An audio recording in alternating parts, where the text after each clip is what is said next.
Hey Vishy, what? You're playing games? No. Okay, I want to ask you some questions on the kids playing games, video games on the computer or the TV, like PlayStation and all those things. Do you have a few minutes we can talk about that? I want to break the myth surrounding the kids playing games and getting addicted to it. So I think you're good enough to use your own judgment on how what to play and what not to play. If it's risky and for the benefit of the parents and kids, let's do this video for them. Okay, thanks. My first immediate question is playing video games good for you or it's really bad? So is video games bad or video games good? Well, the question really depends on, I guess, what type of games your children will play, or just the perceptions. For parents, especially my mom, she doesn't like games that very much. I mean, I love games. I play all types of games. Where it's sport games, shooting games, or like fantasy or science fiction, those kind of games. But there's a certain age where you shouldn't play those games, but people do anywhere, especially in the U.S. And yeah, I mean, you can say that for any country. But I mean, there should be a limit on what type of games, and it could really affect the kids because it's not necessarily that video games are bad. It's just that the effect of the video game can be drastic for some people. And what are parents' responsibilities when their kids are playing games? So this perspective is from a kid and also a matured kid. So a kid would say, "No, parents should do anything. I just want to have fun. You guys are working. I'm still a kid. I should play games all the time." Matured kid is that uh, parents should have put limitations on kids when it comes to games, especially if they're I would say in elementary school. So maybe they're 12 or under. Definitely put a lot of limitations. I mean, once they're teenagers, they probably won't even listen to you from experience. But definitely when they're you know 15 or older, you should leave it to them. It's definitely their choice. If they do not want to listen to you and they want to play games or anything, it's just going to affect their studies. And well, it's their doing. But definitely you should start at a young age. If you start at a young age, then once they get older, they'll be very you know uh, very smart when it comes to making good decisions when it comes to games.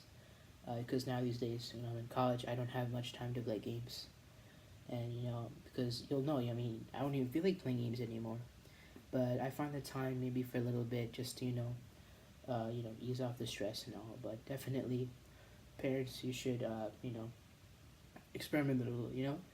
Let your kid play, see how long the kid plays, and then from there, if it's playing too much, then you gotta put your foot down and then limit the kid. But if he's doing fine, okay, hey mom, I'm just gonna play for an hour. Plays for an hour and comes does his work. Well, that's good. You should make that a habit. I personally I don't play games on the weekdays. Um, when I was a kid, now in college, I still don't play that much in the weekdays, but maybe for like half an hour or so. Because if you're an adult, you're an adult. You do your own thing. But I think weekends are generally the best time you should allow kids to play because that's when they're free. School they'll be busy with different activities and stuff, but definitely parents should check on the kids. So Vishnu, I want to ask you something about the timing for the games, right? So kids can play how many hours in a day? Can parent control it, or how they can monitor them? Yeah, we kind of briefly discussed that a little bit, but yeah, I mean, like I said, weekends are the best time to play video games, and because the weekdays, I mean, depending on your kid's schedule. But thing I saw is some people I know that you just go to school. After you come back, the first thing you do is just turn on the PS4, whatever console they have, and just start playing for hours and hours and hours. Oh, then last minute they get up in the morning. Oh, I need to do my homework. That should not be the way you do things. Um, I mean, I'm just giving you advice. I'm not saying you should do it or not, but it's your choice. I mean, if that works out for you, okay. I mean, who am I to tell? But just just putting it out there. And I think different consoles like PlayStation or Xbox or PC, they might have parent controls. So if your kid's under a small age, you can limit the amount of playtime your kid has. Or sometimes you could actually physically be a control and go to your kid and say, hey, that's enough, that's enough. Um, Definitely you should take breaks. What I do is, when I was in school, or in the weekends, right after I finish all my work, if I have any projects or anything, then only I can play games. Because my thing is, if my mind is clear, I mean, when nothing is there, then I can just play games. Because if I'm doing my work, playing games, and then I do another assignment, because I'll be always thinking about maybe playing games. I need to beat that level. I just want to play with my friends. It's more fun, and I'll be slacking off. But definitely, parents, you should think what's best for your child. And I mean, you should, first of all, you should not even get them like a console if they're like 8 or like 7. I mean, I got mine was 8 or 7, but like it was very limited. Like they had it locked up, and they only gave it to me for like an hour on like Saturday. So it wasn't like here you go play, and they definitely checked the games that I played. But yeah, but there's gonna be more to come on the types of games and the ratings. Vishnu, I want to ask one more thing. What categories of games the kids can play? For instance, different maturity levels are there, like FIFA. Some, most of the kids can play, and Battlefield. So I want to ask you, which one would be appropriate for the age group? Yeah, when it comes to the video game ratings, depends in the worldwide. USA it's called ERSB, so it's like the entertainment rating software board. So they do the classifications for the games, like ratings. Like movie, you have G, PG, PG-13, R, India, I think it's U, UAA, right? And some other countries, and like the UK, it's like 12 or 15 for movies. USA is different when it comes to games. I'm also going to talk about international as well, but for now we're going to talk about USA. So USA, you have E. Actually, you first have EC, which is early childhood, which is very rare for games to be like that, because most kids nowadays are, somewhat mature and they all play. So most games are E, and E, I'll show you some examples later, but E is like typical sports games like FIFA and stuff like that. It's called E for everyone, so everyone can play it. Then you have E, E10.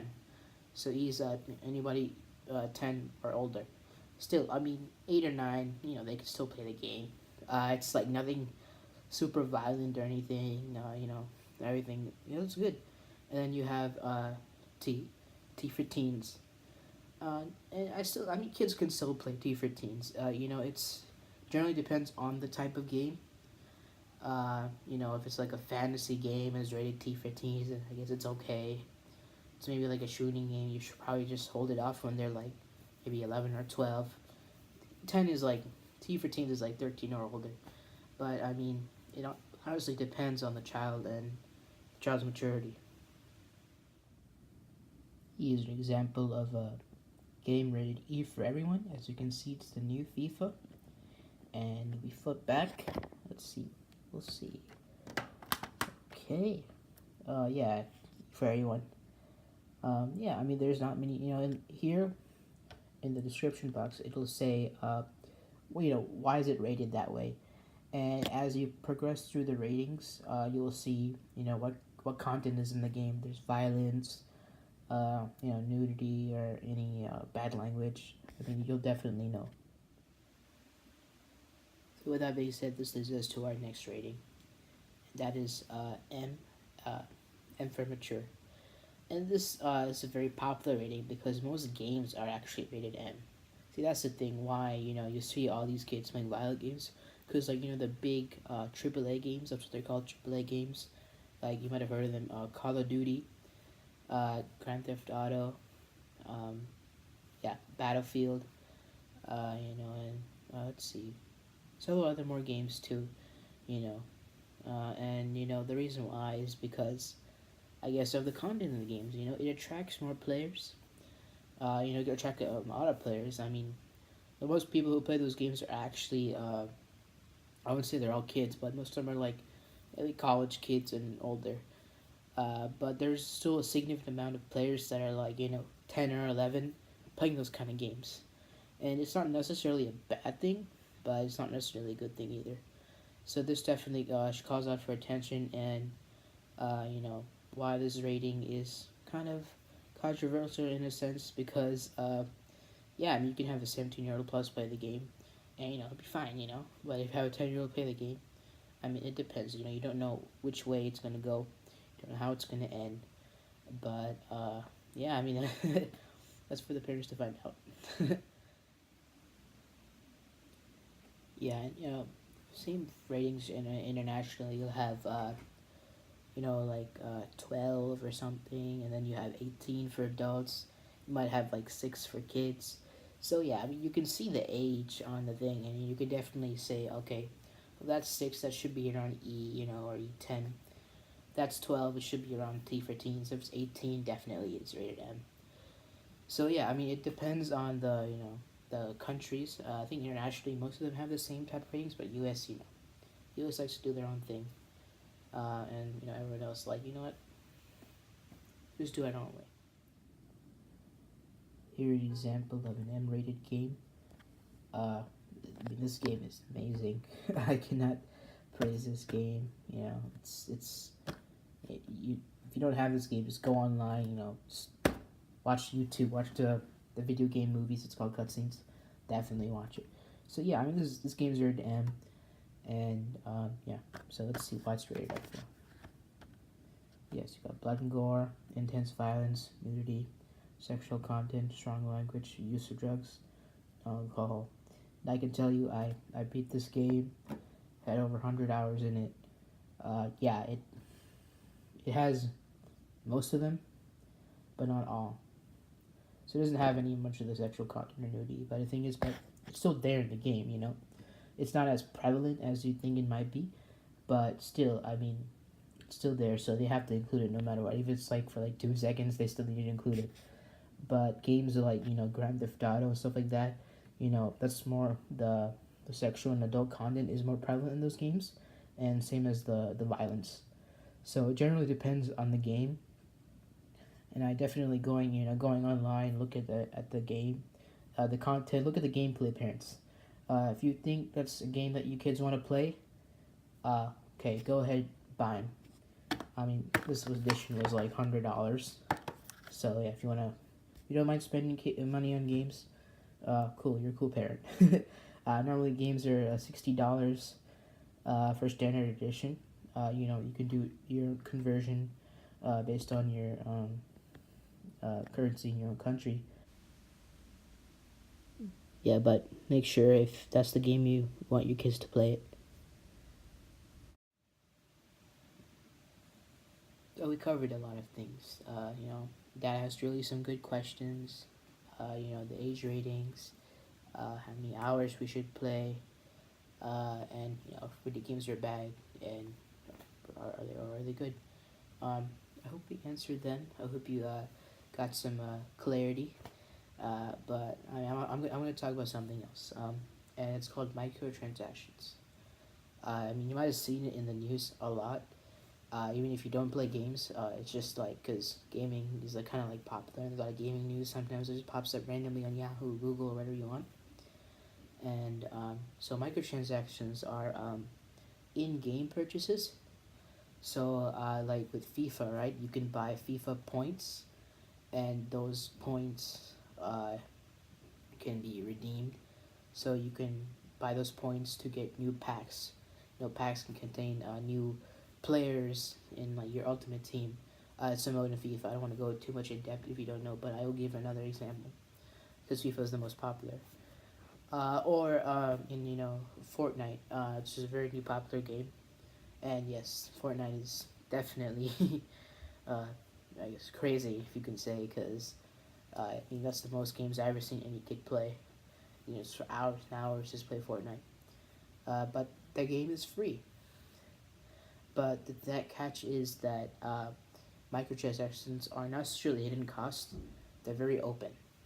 But sometimes they can be in form of maybe extra content or skins. So skins are like, you know, you want to customize your character. Oh, you know, that outfit looks very nice, you know.